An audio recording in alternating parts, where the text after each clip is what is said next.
Ces événements, ce qui s'est passé avec ce soi-disant printemps arabe, ça a vraiment soulevé chez moi des sentiments très complexes et très mitigés. D'abord, le premier, simple, c'est vrai, un véritable respect et une admiration pour toutes ces personnes qui, souvent au péril de leur vie, voire même en perdant leur vie, ont réussi à défier les pouvoirs en place. Fier pour eux. Ensuite, une vraie sympathie pour leur aspiration à plus de liberté et de justice. Et je préfère ce mot liberté, égalité, je retirerai fraternité provisoirement, plutôt que démocratie, un mot avec lequel j'ai de temps en temps un peu de mal à m'expliquer ce que ça veut dire, surtout que je pense que tous les pays ne peuvent pas avoir la même forme de démocratie, ça serait un débat en lui-même. Ensuite, clairement, dans les bons sentiments, toujours cette satisfaction de voir partir des dirigeants qui avaient franchement perdu toute légitimité. Puis alors, la partie la moins évidente, c'est clairement une certaine forme de perplexité sur les nouveaux équilibres politiques qui vont émerger, je l'espère, à la suite de cette période, mais qui reste une période très incertaine et de trouble. Et ma deuxième forte perplexité, c'est le risque de l'interventionnisme excessif des pays étrangers, ce qui est doublement compliqué parce que je pense que ces pays en question ont besoin d'aide, on y reviendra sur la partie économique, mais en même temps ont besoin qu'on les respecte et qu'on ne les aide pas en fonction de notre propre vision ou de nos propres intérêts, mais d'abord des leurs. C'est pour ça que je trouve que dans ce débat d'aujourd'hui, printemps arabe et gouvernance mondiale, c'est presque le mot gouvernance mondiale qui l'emporterait sur l'Arab Spring, puisque ça n'est pas qu'un problème du monde arabe, c'est un problème beaucoup plus général. Et je dirais que nous, en particulier, ayant vécu la crise de Côte d'Ivoire, on voit bien que quelque chose était semblable entre la Côte d'Ivoire et l'Arab Spring, et pourtant la Côte d'Ivoire n'est pas un pays arabe. Alors, j'aurais aimé un peu résumer les choses, Thierry et Volker, en disant, il y a franchement, pour moi, il y a trois parties. Il y a avant, pendant et après. C'est-à-dire, avant, est-ce qu'on a vu les choses venir? La réponse est clairement non. Pendant, est-ce que nous réagissons bien? Est-ce que nous réagissons en fonction de ce que ces populations attendent? Ou est-ce que nous ne réagissons pas en fonction de ce que nous souhaitons qu'elles fassent? Et après, et ça c'est à mon avis beaucoup plus important, comment est-ce qu'on s'organise pour véritablement les aider sans empiéter sur leurs responsabilités, sur leur culture, sur leur citoyenneté, et en même temps sachant qu'elles ont quand même besoin de nous, et de nous c'est total, c'est beaucoup d'autres, parce que tous ces pays n'ont pas tous accès à l'énergie. Alors avant, je vais passer quand même rapidement, mais c'est clair que moi, pas plus que d'autres, on n'a pas vu venir les choses, en tout cas pas aussi rapidement. Je dois dire qu'en particulier la Tunisie, pour le faire très court, a été non pas une surprise, mais un choc. Une surprise, non, parce que j'espérais bien qu'un jour ça arriverait, mais un choc sur la forme et un choc sur la rapidité, et surtout un choc compte tenu de ce pays. Très honnêtement, je ne penserais pas qui aurait été le premier à bouger. Maintenant, est-ce qu'on n'a pas aussi tous pensé que ces pays, et c'est là que j'aime pas le mot monde arabe, que ces pays, eux aussi, contrairement à ce qu'on dit dans beaucoup de pays occidentaux, ces pays aussi aiment la liberté.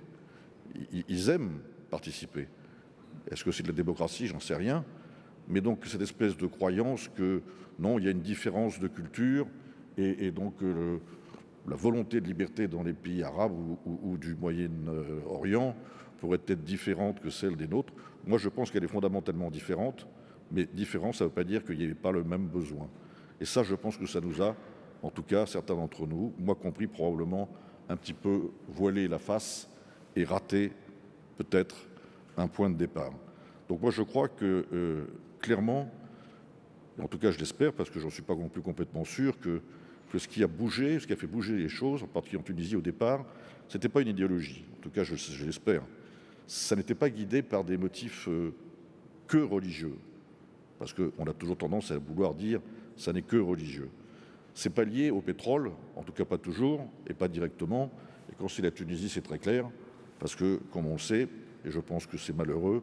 Malheureusement, ils n'ont pas de pétrole. Par contre, qu'ils aspirent à de véritables valeurs de liberté individuelle, qu'ils aspirent à véritablement plus d'égalité, en particulier dans la répartition des richesses, ça j'en suis absolument convaincu, même si je pense que ça n'est pas notre modèle qu'ils recherchent. Arrêtons de croire qu'ils veulent copier notre modèle. D'abord, moi j'aimerais bien savoir quel est notre modèle, et je ne suis pas toujours sûr qu'il faille nous copier, en tout cas pour nous copier pour ce que nous faisons de bien, mais pas pour ce qui est moins bien.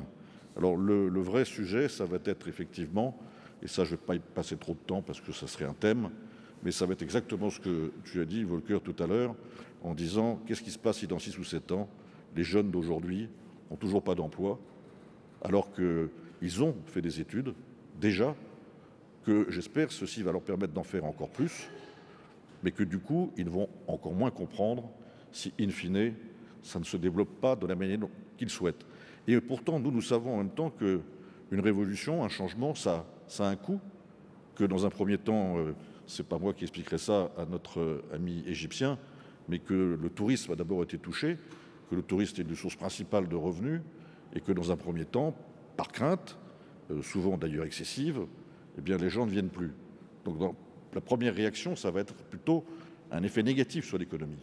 Et c'est là que les pays occidentaux, même en période de crise en ce moment, et on pourrait faire un assez beau thème entre est-ce que sous prétexte qu'on a un problème avec l'euro et l'Europe, est-ce que ça doit nous faire oublier le reste? Bien certainement pas.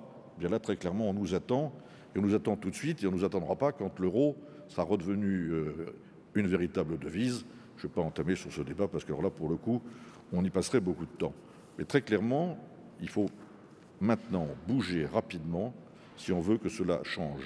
Et ce qui se passe aujourd'hui en Côte d'Ivoire, qui est un sujet plus, entre guillemets, mature, puisque apparemment il est terminé, bien il n'est pas terminé. Il y a enfin un président élu, ils vont avoir de nouvelles élections, ça va reposer des problèmes, mais surtout l'économie ne va pas bien, et si on ne les aide pas rapidement, bien tout ce qui a été fait, là, aura peut-être certainement pas fait pour rien, mais nécessitera d'être revu, et à nouveau au prix de vie, au prix de souffrance, et ça je crois que c'est notre responsabilité de l'éviter.